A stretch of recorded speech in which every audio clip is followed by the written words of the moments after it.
One of the newest shops that's opened in town is this one.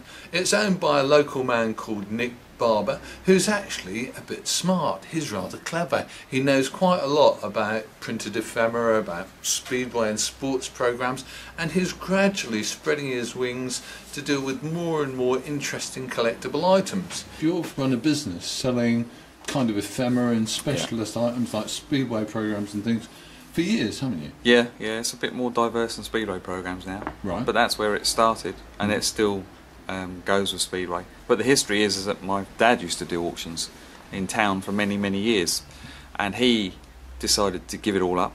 I was busy doing other things, working down the dock, but in time, obviously when I left the dock and run my own business, part of it was to do with speedway and then also collectibles.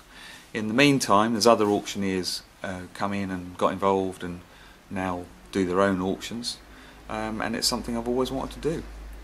And then you had the opportunity to come to the shop? Yeah, it kind of came and went and then came again with a vengeance, so I took it with both hands, to be perfectly honest. And now you're doing local auctions in Felixstowe at the Orwell? Yeah, I have been doing them for 2 or 3 years, but Right. it's very difficult to get an angle into people that you're doing auctions and you're regularly doing auctions. But with a shop front, it puts a different kind of element on the draw of people, because they can see what I'm doing. Whereas a lot of people will say to me, "Got this, I've got the other," and will come and see you. But they, for one reason or another, they don't. But when you've got a shop front, a gentleman walked past last week and should have come to see me 2 months ago. He went straight home, got what he should have got 2 months ago, and came straight in here. So it's working. Yeah. Tell me about what you're doing in your auctions that you'll be having up the road. It's mainly collectibles, but unfortunately when you say the word collectibles, that's quite a loose word. Yeah. So you can kind of move it from dinky toys to books, to whatever really, to Star Wars toys. Anything collectible, I will have a go at, and it's a bit of a learning curve for us, because we're quite we understand some of the collectible stamps, cigarette cards, all the regulars, but there are so many others now where there's money in them, and people do still throw stuff away. So hopefully this will stop people from saying, right, we'll chuck that in recycle, we'll go and see him first. Yeah. So and you'll give them a straight answer? I'll give them a straight answer, which is either it's no, don't do that, or yeah, put it in the bin. I suppose that the story for a lot of people is that they must come in and think they've got something that's worth thousands and it's probably worth £10.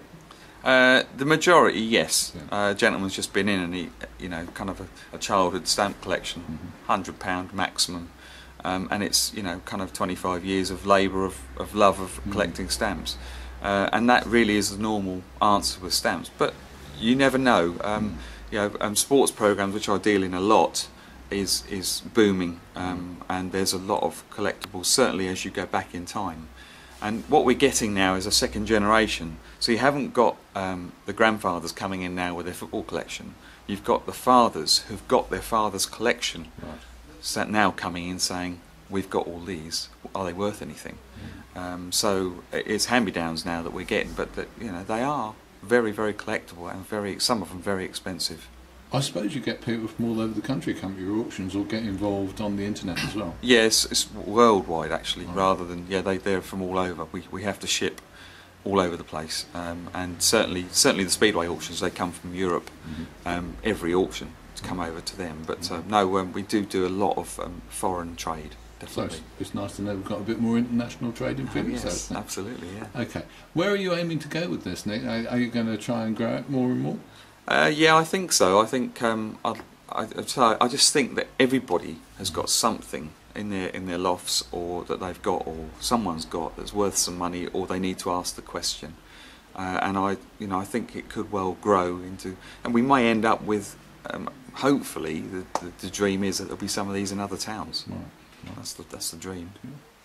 So the big answer for this point in time really is to say, if you've got something in your loft, if you've got something in the back room that you never looked at and you think it might be worth £10, give you a shout. Absolutely, yeah. Come in here. We're in here 6 days a week.